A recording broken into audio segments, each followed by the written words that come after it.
এই বিশ্বকাপে সেরা তরুণ খেলোয়াড়ের পুরস্কারটা জিতবেন কে? গত বিশ্বকাপে সেই পুরস্কারটা জিতেছিলেন আর্জেন্টিনার এনজো ফার্নান্দেজ, যিনি প্রথম দুইটা ম্যাচে প্রথম একাদশেই ছিলেন না, বদলি হিসেবে নেমেছিলেন, খুব ভালো খেলেছিলেন। সেকেন্ড ম্যাচে মেক্সিকোর বিপক্ষে তো একটা গোলও দিলেন।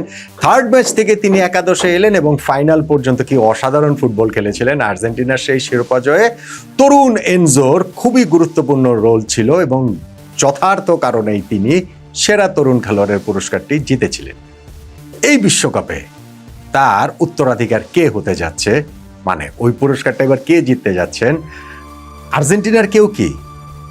কে? সুযোগটা কে আছে? দেখেন, এই ভিডিওটা বিশ্বকাপের সেরা তরুণ খেলোয়াড়দের নিয়ে আমি সম্ভব 5 জনকে নিয়ে আলোচনা করতে চাই, একটা র্যাঙ্কিং এর মতো, ফেভারিট র্যাঙ্কিং এর মতোই, যেটা আমার খুবই ফেভারিট সাবজেক্ট। একই সঙ্গে সেই আলোচনায় ঢোকার আগে আমি একটু গোল্ডেন বুটের দুইটা কথা বলতে চাই।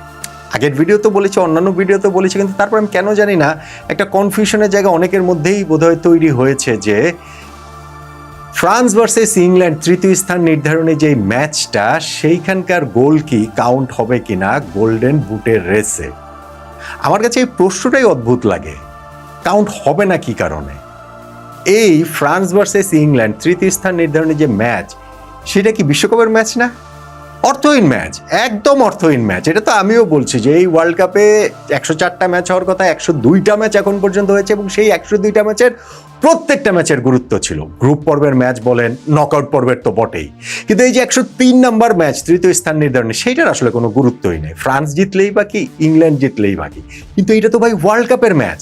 আপনি বলতে পারেন যে তৃতীয় স্থান নির্ধারণে এই জিনিসটাই আসলে বাদ দিয়ে দেওয়া উচিত, এই খেলাটারই কোনো মানে নাই, কারণ পরাজিত 2 সেমিফাইনালিস্ট ফাইনাল থেকে এত কাছে গিয়ে যারা শিরোপার ওই লড়াইটাতে থাকতে পারছে না, তাদের জন্য এই ম্যাচ খেলাটা একটা আসলে শাস্তির মতোই। কিন্তু তাই বলে সেই ম্যাচের পারফরমেন্স কাউন্ট হবে না?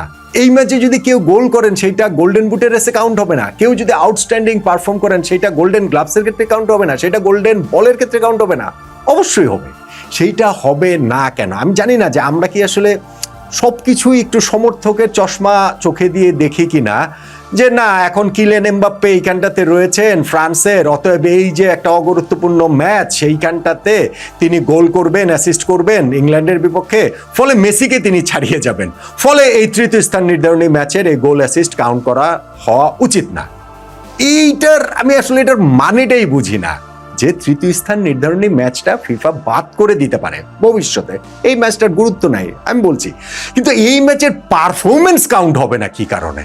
প্লেয়ারদের ক্ষেত্রে গোল্ডেন বুটের রেসের সেটা কাউন্ট হবে না কেন? ধরেন আমি জাস্ট শুধু হচ্ছে একটা অল্টারনেট সিনারিও দেই, ধরেন এইখানটাতে হচ্ছে গিয়ে আর্জেন্টিনা সেমিফাইনাল ম্যাচটা হেরে গিয়েছে, লিওনেল মেসি এই ম্যাচটা খেলছেন, গোল্ডেন বুটের রেসে তিনি আছেন, তখনও কি আপনার মনে হতো, বা যাদের মনে হয় তাদেরকে মনে হতো যে না তৃতীয় স্থান নির্ধারণী ম্যাচটার পারফরমেন্স কাউন্ট হওয়া উচিত না?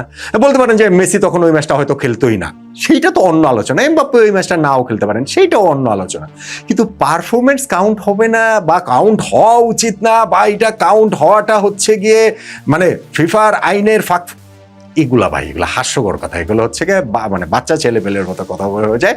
সো তৃতীয় স্থান নির্ধারণী ম্যাচের পারফরমেন্স অবশ্যই কাউন্ট হবে, কেননা এইটা অবশ্যই বিশ্বকাপের একটা ম্যাচ।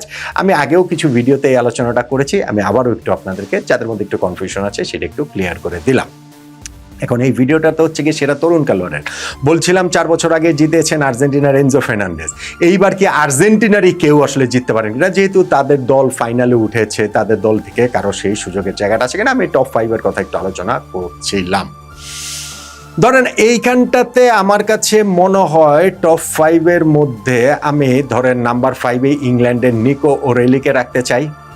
ইংল্যান্ডের লেফট ব্যাক, যদিও লাস্ট ম্যাচটা আর্জেন্টিনার বিপক্ষে তাকে ফার্স্ট 11 স্টার্ট করার নাই কোচ টমাস টুখেল, কিন্তু ওয়ার্ল্ড কাপটা তিনি ভালো খেলেছেন, বেশ ভালো খেলেছেন, এবং সেই জায়গাটা থেকে অবশ্যই এই আলোচনার মধ্যে, বেস্ট ইয়াং প্লেয়ারের আলোচনাটার মধ্যে তিনি থাকবেন। 5 নম্বরে তাকে রাখছি। আর এই ফ্যাক্টর দিয়ে আমি আসলে ওই ক্রাইটেরিয়াটা বলতে ভুলে গেছিলাম। ক্রাইটেরিয়াটা হচ্ছে গিয়ে যে